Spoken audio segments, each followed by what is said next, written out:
Y sube conmigo ahora Sonia Encinas, que es nuestra sexóloga feminista, que va a estar en el consultorio. A ver, ¿tú ahí? ¿Vale? No, ahí, para allá. ¿Allí? Sí.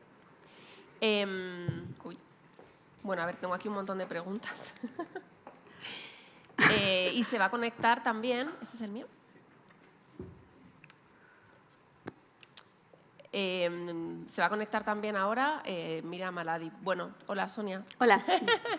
Muchas gracias. Hola a todas. Muchas gracias por apuntarte hoy aquí también. Gracias por invitarme. Muy contenta con que estés aquí.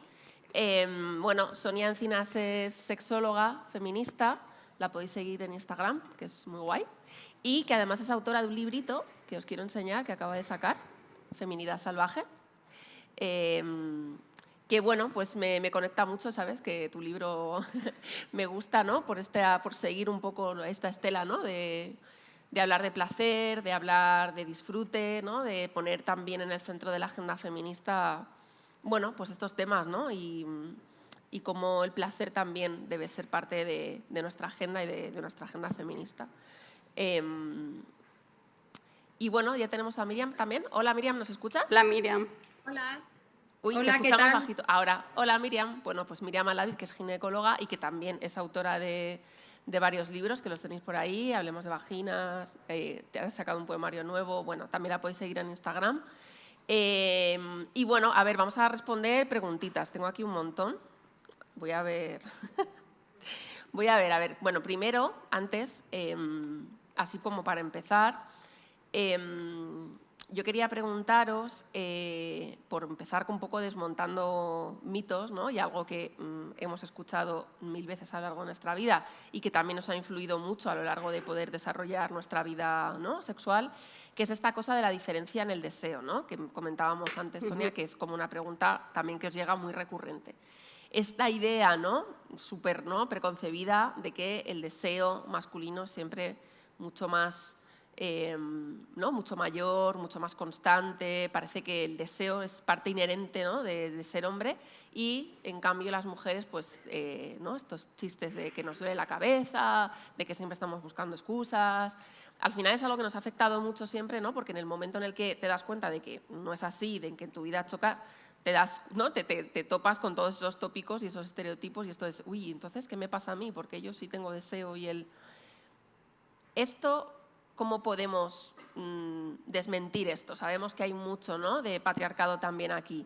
Todo. ¿Cómo es el deseo? ¿Cómo es el deseo? ¿Hay diferencias? ¿Podemos hablar de diferencias en deseo porque seamos hombres, mujeres? ¿Qué tiene que ver eso? ¿Tiene que ver algo? ¿Es todo social, todo cultural? Bueno, para mí, o sea, quizá decir todo, no voy a decir el absoluto, pero desde luego principalmente es cultural, es social, es aprendido. Y realmente lo que ocurre con el deseo... Yo digo dos cosas como para empezar, como dos ideas muy clave. Una es cómo vamos a desear algo que no hemos construido como apetecible y realmente en el sexo, desde esta mirada patriarcal, para muchas mujeres el acto sexual, además, lo habéis dicho antes, desde esa mirada coitocentrista, es que además habéis dicho, es que muchas mujeres no disfrutan del coito. Bueno, es que muchas, tantas como que según las encuestas, entre un 60 y un 80% de las mujeres no disfruta del coito. Y siendo el coito la práctica principal, prácticamente exclusiva en nuestro imaginario sexual, es bastante significativo, ¿no? Del tipo de sexualidades que estamos teniendo. Entonces, como punto de partida, ¿cómo vamos a trabajar el deseo sobre algo que yo no disfruto generalmente? Entonces, esta de primeras. La segunda idea clave también, que también es aprendida y que además dicha y grabada a fuego, es que la sexualidad de los hombres es fácil, desde esa idea también muy patriarcal de que el deseo en los hombres es algo permanente, irrefrenable, ¿no? Desde esa idea del deseo como algo que además también se les exige, porque si no, entonces no eres un hombre de verdad. Entonces, desde esa idea de que su sexualidad es constante y que además es fácil, los hombres son fáciles, se ha construido lo opuesto, que es la de las mujeres es compleja. Y entonces la idea clave desde donde yo desmonto esto es, no es que la sexualidad de las mujeres sea compleja, es que la única que hemos aprendido es la que les tiene en cuenta a ellos. Entonces, desde ese lugar, ¿cómo vamos a...? O sea, claro que el deseo es un tema importante a tratar y la gran pregunta siempre, ¿qué pasa con nuestro deseo? Pues lo que pasa con nuestro deseo es que generalmente no es escuchado, ni ha sido aprendido, ni tampoco se nos ha permitido ni enseñado qué es lo que nos gusta a nosotras. Entonces, partiendo de ahí, todo el trabajo que tenemos que hacer. Y Miriam, para ti otra diferente. Hay varias preguntas y me imaginaba que iban a ir muchas por aquí sobre el dolor de regla, ¿no? Dices, ¿es normal que me duela tanto la regla? ¿No? Yo también pensaba, ¿no?, preguntarte hasta qué punto es normal que nos duela mucho la regla, ¿no? Y, por ejemplo, esta chica nos dice que una vez al mes toma unos 8 ibuprofenos. ¿Es normal que duela tanto la regla? ¿O cuándo tenemos que empezar a pensar que no es normal que duela la regla? ¿Cómo ponemos ahí? A ver, un dolor no tenemos que normalizarlo nunca, sea el dolor que sea. Y un dolor existe, nadie se inventa un dolor. Otra cosa es que sepamos el porqué de ese dolor, ¿no? Pero claro, si de entrada no escuchamos a las pacientes, no vamos a indagar de dónde viene ese dolor, ¿no?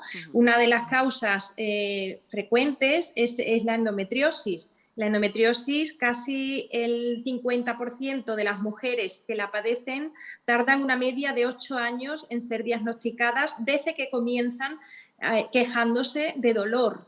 ¿Qué sucede? Pues que no las escuchamos. Entonces, si no se escucha, no se puede sospechar. Y si no se sospecha, no vamos a buscar, ¿no?, a diagnosticar definitivamente.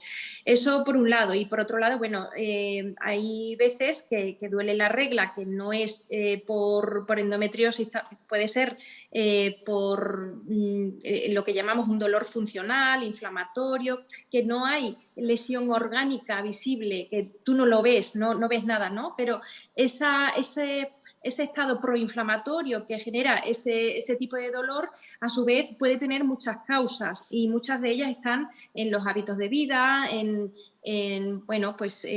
déficits nutricionales, en muchísimas causas pueden estar. Lo que pasa es que hay que buscarlas. Lo que no podemos decir es, bueno, te duele la regla, eso es normal, te tomas el paracetamol o te tomas un montón de nolotiles y listo, ¿no? Eso no lo podemos normalizar. Lo que pasa es que hay que buscar y claro, la causa. Eso preguntaba también la segunda parte, Miriam, de la pregunta era un poco en relación a la endometriosis. Sospecha que puede ser eso, las pruebas son caras, ¿a dónde vas? ¿Qué haces si crees que puede deberse a eso? ¿O quién debería escucharte? A ver, la endometriosis, cuando tú repasas, en cualquier caso, tú repasas el porqué del retraso en el diagnóstico y te puedo decir que prácticamente la totalidad de los casos el retraso no se debe a déficit de tecnología ni de cosas de este tipo. Generalmente es por no escuchar. Porque hay endometriosis que se ven muy fáciles en una ecografía normal porque cursan con unos quistes característicos que se llaman endometriomas y esas las ves muy rápido. Sin embargo, hay otras endometriosis que cursan con microimplantes, que generan un estado proinflamatorio en toda la pelvis y todo eso, y no se ven en la ecografía. Pero a poco que escuches a una mujer, es sencillísimo sospechar. Otra cosa es diagnosticar, pero claro, es que si no sospechas no vas a diagnosticar nunca. Y fíjate si es fácil la sospecha, que muchas mujeres que yo he visto a lo largo de mi vida han venido a la consulta diciendo, es que yo creo que tengo endometriosis porque he leído no sé qué cosa y es que coinciden todos los síntomas. Y, ostras, que muchas de ellas resulta que tenían endometriosis. Es decir, difícil, la sospecha no lo es. Pero es que no nos permitimos ni siquiera escuchar, por lo tanto es que si no empezamos por la sospecha, el diagnóstico no va a llegar. Y luego muchas veces, cuando clínicamente, por los síntomas que refiere la paciente, dice, jolines, tiene que tener endometriosis esta mujer, ¿no?, que lo sospecha muy fuertemente, pues hay que tratarla como tal. De hecho, actualmente la Sociedad de Ginecología y Obstetricia no recomienda hacer una laparoscopia, como hacíamos antiguamente, para ver si hay o no hay endometriosis. Lo que recomienda es, si la sospecha es muy alta, trátala como endometriosis y vamos a ver qué pasa, ¿no? Pero el caso es hacer cosas. Lo que no podemos es dejarla. Yo veo que el retraso de diagnóstico, la gente de lo que más se queja no es del retraso del diagnóstico en sí, sino todo ese calvario de sentirse estigmatizada, que no lo han entendido, que fíjate que yo me quejaba y me decían que era una exagerada. Todo eso es lo que duele realmente, ¿no? Porque si tú tardas en diagnosticar, pero has ido acompañando a esa mujer y le has ido dando soluciones y ayudas y tal y cual, pues si luego el diagnóstico definitivo llega un poquito más tarde, pues no duele tanto, ¿no? Lo que duele es que te digan, no tienes nada, así que no hay nada, pues no te puede doler porque no hay nada. Eso es lo que duele realmente, ¿no? Luego, hay también que quien pide algunas pautas básicas para mejorar nuestro autoconocimiento y placer. Así, algunos tips así rapiditos. Masturbarse es muy importante. Masturbarse es muy importante, me parece un gran titular. Masturbarse es muy importante. Masturbarse esta noche todas y todos. Es una muy buena ¿Esta noche forma. tiene que ser concretamente o puede ser más veces? Bueno, ¿no? pero tampoco lo dejéis demasiado, que luego el placer siempre va al final. Es que el placer siempre va al final de la lista en este sistema. Sí, por tanto, cuanto antes lo hagamos, mejor. Ahora, también digo una cosa.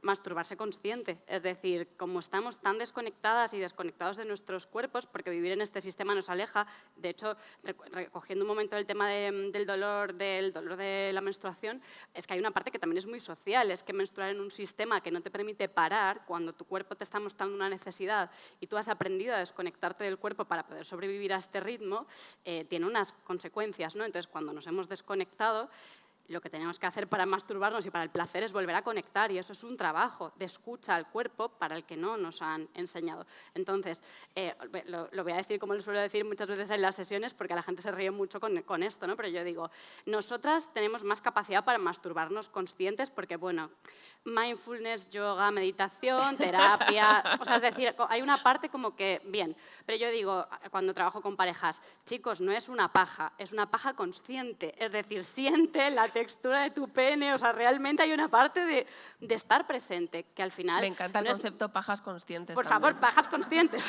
Claro, que le digo, se ríen mucho, pero no, es que me encanta, genial. Sí, Hace falta ese choque, ¿no? Que es masturbarse, pero masturbarse con presencia en el cuerpo, con consciencia. Tip número 1, primero y último. Sí, eso es la gran recomendación, masturbarnos conscientemente. Consciente. ¿Alguna pauta más? ¿Algo así que tengas? Bueno, vamos a dejarlo ahí, ¿no? Es que en realidad pautas, yo no soy muy de pautas y consejos porque cada persona tiene un camino, pero en realidad pues sí que parte como de escucharse, estar presente en el cuerpo, sentir, conectar con el placer a través de los 5 sentidos, ¿no? También hay una parte que yo siempre hago trampa con esto, ¿no? Porque hablo de placer y entonces enseguida la pregunta es, pero Sonia, ¿te refieres a placer sexual? Y yo digo, ¿tú cuando vas a comerte un croissant hablas de un placer culinario o hablas de placer, ¿no? Sin embargo, el sexual como que hay que etiquetarlo para poder apartarlo. Entonces, desde ese lugar conecta con el placer de forma amplia, conecta con el placer a través de tus 5 sentidos y luego mastúrbate. Pero... que la masturbación no falte y luego comete el croissant y de todo. Todo, o a la vez. Todo. Joder, nos pones una tarea ya complicada, ¿eh? Pero bueno, comer croissant y masturbarse lo intentaremos. A ver, luego, preguntan también por suelo pélvico, que hemos hablado mucho de aquí de eso. Dice, he conocido el suelo pélvico por pérdidas de orina al hacer deporte de impacto. La ginecóloga solo me ha dicho que haga ejercicios Kegel. La recomendación es buena y a dónde debería acudir para consultar el problema. No sé, Miriam, o si tú también. Porque yo siempre derivo a fisio del suelo pélvico. Me parece una profesional tan importante que además es relativamente reciente. La sexología es una ciencia reciente, la fisioterapia del suelo pélvico mucho más. Entonces la fisiosexología como tal más reciente aún. Y es verdaderamente necesaria hacer esa valoración desde ahí y luego ya podemos trabajar. Pero yo siempre derivo a fisioterapeuta de suelo pélvico. Miriam, ¿quieres...? Pues sí, yo también, ¿eh? De hecho, siempre les digo, es que desde la ginecología lo único que podemos hacer para resolver los problemas de suelo pélvico es cirugía, en el caso de las incontinencias de esfuerzo, medicación en el caso de las incontinencias de urgencia. Sin embargo, desde la fisioterapia se ofrece un montón de cosas que no podemos ofrecer desde la ginecología.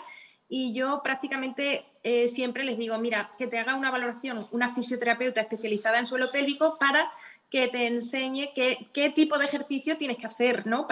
Porque lo ideal sería operar lo menos posible, ¿no? Y medicalizar lo menos posible. Primero, yo creo que la fisioterapia tendría mucho que decir aquí y de hecho resuelven cantidad de cosas que yo alucino, a mí me encantan, desde luego, esa nueva especialización de la fisioterapia, porque es muy nuevo esto, pero es que es increíble la cantidad de cosas que resuelven y complementan mucho a la ginecología. Como cada vez estamos más especializados en una área cada vez más pequeña, tenemos que pensar así, tenemos que pensar de forma multidisciplinar, porque si no estamos cortando posibilidades, ¿no? para tratamiento. Es muy importante saber derivar, y qué cosas derivar y a dónde hay que derivar cada cosa. Pues mira, justo Miriam también preguntan, cuando vas no una vez a tu ginecóloga, sino muchas con ciertos síntomas y la primera respuesta y la solución que te dan siempre es que tomes la píldora, que seguro que esto suena a muchas, ¿no? La píldora como soluciona casi todo. Dice, bueno, pregunta incluso si es violencia obstétrica, ¿no? O si, no sé, falta información sobre los efectos, esto de administrarla para cualquier cosa. ¿Tiene sentido? ¿No es normal? ¿Sigue siendo habitual esto, Miriam, también en la consulta ginecológica, que parece que la píldora sea como la gran solución? ¿Lo es o no? ¿O qué? A ver, bueno, yo tanto como llamar eso violencia no lo veo así, ¿no? Pero sí que creo que el problema fundamental es mucho más profundo que eso. Yo creo que la medicina, el error fundamental es creer en la medicina como ciencia. La medicina no es ciencia, la medicina es ciencia, por supuesto, pero también es una mezcla de ciencia, arte y humanismo, las tres cosas. Si pensamos que todo lo vamos a resolver a base de medicamentos, de protocolo médico, de ciencia, estamos fracasando totalmente. La medicina es ciencia y la medicina es humanismo, porque tienes que tener en cuenta a la persona, su contexto biopsicosocial completo. Es también un arte, porque es el arte de la escucha, de saber qué me está pidiendo mi paciente, qué le preocupa. Y luego el arte de encajar todas las piezas, no solo para llegar a un diagnóstico, sino también para acompañar a esa persona a la decisión de sus propias decisiones libres e informadas. Por eso la medicina no es ciencia. ¿Cómo va a ser ciencia? Que sí, que lo es, pero también arte y humanismo. Y yo creo que si eso Miriam, lo entendemos... Sí. No, para ahí de ahí a la píldora como solución magistral para todo, entiendo que entonces no, porque parece que, ¿no? que ya es la única solución. Claro, a ver, la píldora es una de las soluciones. Por eso ahí está el arte, ¿no? Bueno, vamos a ver qué está pasando, vamos a buscar diferentes caminos. Si tengo que derivarte, no sé, por ejemplo, a una nutricionista especializada en salud hormonal o, en fin, hay cosas que se resuelven en otras disciplinas. No todo lo resuelve la medicina. Entonces, bueno, ese también es un arte, ¿no?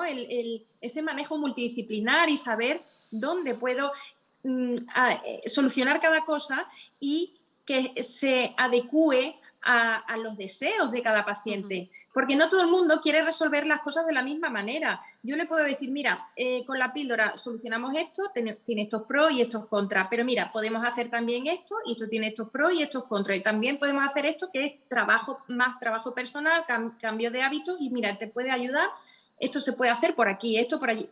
Y al final, ese es el arte, ¿no? La comunicación y el saber darle a cada persona lo que te está pidiendo, porque no todo el mundo quiere tratar las cosas de la misma manera. Lo mismo una mujer dice, mira, a mí déjame de rollo, dame un anticonceptivo y déjame de cosas naturales o de trabajo personal porque lo quiero así y asumo esta balanza riesgo-beneficio, y lo mismo te viene otra y te dice, oye, pues yo si puedo no tomar anticonceptivos, es que no los quiero tomar, dame otra solución. Venga, pues vamos a buscar otra solución. De eso se trata, ¿no? Vale. Por eso la medicina es un arte también. No podemos decir todo a base de protocolo médico y a base de medicamentos. Vale, voy a acelerar, Miriam, que tenemos poco tiempo, muchas preguntas, va a ser absolutamente imposible hacer todas, ya os lo digo. Pero bueno, mira, preguntan, Sonia, por libros o recursos para educar educar a niñas, niños en sexualidad integral desde que son muy peques, bebés? No sé si tienes en la cabeza algo que pueda... Pues ahora mismo, ¿cómo se llama? No me viene a la cabeza ahora el libro en concreto, pero mira, me viene a la cabeza un proyecto catalán que es brutal, de una compañera que se llama Lupe García, de Sexeducación, que hacen un proyecto de educación en los coles, para las familias y para peques, que es muy importante. Y ella tiene en esta web de Sexeducación ahí bibliografía totalmente, o sea, dividida por edades, 0,3, 3,6, o sea, que esa sería una buena forma de consultar bibliografía bastante amplia, porque ahora no me viene a la cabeza el libro que habla como del consentimiento. Luego, sí. Y luego, hay varias preguntas también sobre si para todo lo que tiene que ver con premenopausia, climaterio, ¿quién es la profesional de referencia? ¿Matronas, ginecólogas, las dos? ¿A quién acudir? Depende de la consulta, ¿no? También, pero antes lo ha dicho Cristina, bien lo ha dicho, que es la profesión desconocida para estos casos también. O sea, depende, ¿no? De a qué sea, puede ser ginecóloga o matrona, Miriam. Pues depende. Si una menopausia cursa de forma fisiológica en un rango de edad normal, donde no hay síntomas, no tienes que ir a ningún sitio. ¿Y si tienes síntomas? Y si tienes síntomas y esos síntomas impactan negativamente en tu calidad de vida, oye, vamos a buscar solución. ¿Pero a dónde acudir? O sea, ¿es más matrona, es ginecóloga, médico de cabecera, de todo? Hombre, ya si hay síntomas y hay un síndrome climatérico y tienes una mala calidad de vida, hombre, lo suyo es hacer primero una revisión ginecológica y ver qué está fallando, ¿no? Y qué podemos hacer para mejorar, ¿no? Y qué alternativas hay. Luego ya dependiendo de lo que ocurra, imagínate que lo que tiene es una mujer, pues tiene una sequedad vaginal que le ha generado un vaginismo secundario y tal. Bueno, pues a lo mejor la fisioterapia podría ayudarle con eso. O le ha bajado el deseo sexual ya de una manera que le resulta preocupante y tal, y a lo mejor necesita una atención por una sexóloga. Bueno, es que depende, ¿no? De qué es lo que te está generando esta mala calidad de vida, ¿no? Vale. Voy a hacer una pregunta que me gusta mucho la pregunta. Me gusta mucho la pregunta, creo que tiene que ver mucho con tu libro, con mi libro, con las cosas que nos preocupan. No creo además que la ministra haya estado en un acto tan interesante como este desde que fue nombrada, con este tipo de preguntas. Seguro que no.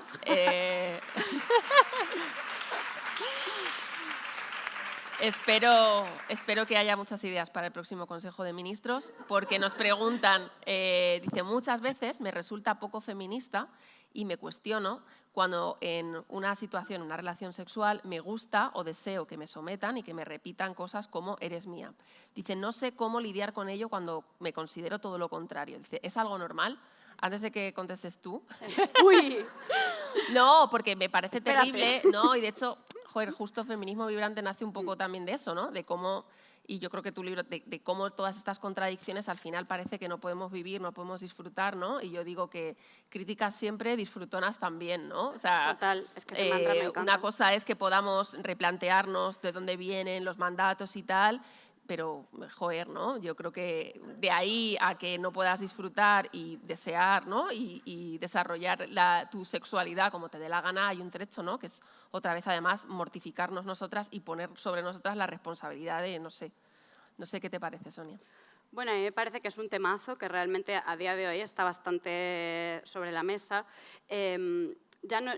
O sea, la respuesta ya no sería si es normal o no es normal, porque creo que eso es lo de menos, pero desde luego sí es lo habitual y de nuevo es esta idea que decía antes de que al final el deseo es construido y que siempre es sobre nosotras sobre las que se pone la mirada. Y luego hay una parte que desde la teoría, incluso desde la teoría feminista también, podemos hablar muchas veces de construir nuestro deseo. Pero es que construir nuestro deseo no es una cosa tan sencilla ni es individual, como desde la teoría, ¿no? Pareciera. Claro. Y claro, hay una parte que es colectiva, es decir, al final nosotras recibimos estímulos desde antes de nacer sobre cuáles son aquellas cosas, ¿no? O sea, realmente nos están educando desde antes de salir a este mundo, ¿no? Entonces, una vez que salimos, todos los estímulos que tenemos a nuestro alrededor y lo que nos construye nuestras identidades es patriarcal. El deseo, la sexualidad no va a ser menos. Entonces, está muy bien hablarlo y teorizar sobre ello y que identifiquemos de dónde nos viene la raíz de todo esto, pero para poder gozar también hay que abrir la jaula. Es decir, algo que es tan común y que como sexólogas lo hemos escuchado, bueno, y quizá como feministas, ya no como sexólogas, pero también, es cuando una mujer se erotiza pensando en violencia sexual, ¿no? Y eso es un tabú enorme que genera muchísima culpa cuando la acompañas en la consulta, porque hay una parte de, hostia, yo he aprendido a desear esto me pone, identifico que me pone porque es patriarcal, mierda, me pone esto que es patriarcal, no me lo puedo permitir, y entonces, ¿qué hago? Cierro la jaula y entonces, ¿qué pasa? Ya no tengo nada, porque está muy bien, podemos aprender a erotizar prácticas, o planteamientos como el postporno, genial, pero eso es una parte artística y de performance. No es tan fácil desear una cosa que tú no has aprendido a desear. Podemos aprender a ampliar nuestra mirada, pero para mí la base es permitirte gozar incluso de tus deseos más patriarcales, porque es fundamental diferenciar entre fantasía y deseo. Fantasía es algo que tú te permites, que es libre, que es individual, que no tienes que contar a nadie. O sea, es que desde la sexología no jamás se patologiza ningún tipo de fantasía, ninguna, es total libertad. Podemos hablar del comportamiento, ahí sí. Fantasía es una cosa y deseo, que sería la motivación de llevarlo a la práctica, es otra. Pero la fantasía tiene que ser libre, porque si no, cerrando esa jaula, es el panorama que tenemos ahora, ¿no? Sí. Si el feminismo nos impide gozar, no me jodas. Totalmente. Algo hemos hecho mal, es que es verdad, claro. algo hemos hecho mal. Total. Y pasa mucho. Total. Por eso, si no podemos gozar, no es nuestra revolución, ¿no? Total. Queremos pajas, Conscientes, croissants, todo. Queremos todo de eso y además que siempre, ¿no? Está esta cosa de, bueno, lo que estás haciendo en ese momento no quiere decir que lo quieras todo el rato, ¿no? Que quieras que en ese momento te diga que eres mía o cualquier cosa, no quiere decir que tú literalmente en todo el resto de tu vida quieras eso, ¿no? O sea, que yo creo que también está bien como delimitar. Yo creo que es fundamental saber en qué plano queda cada cosa. Yo también me gusta mucho hablar de esto, de la fantasía y el deseo, la diferencia.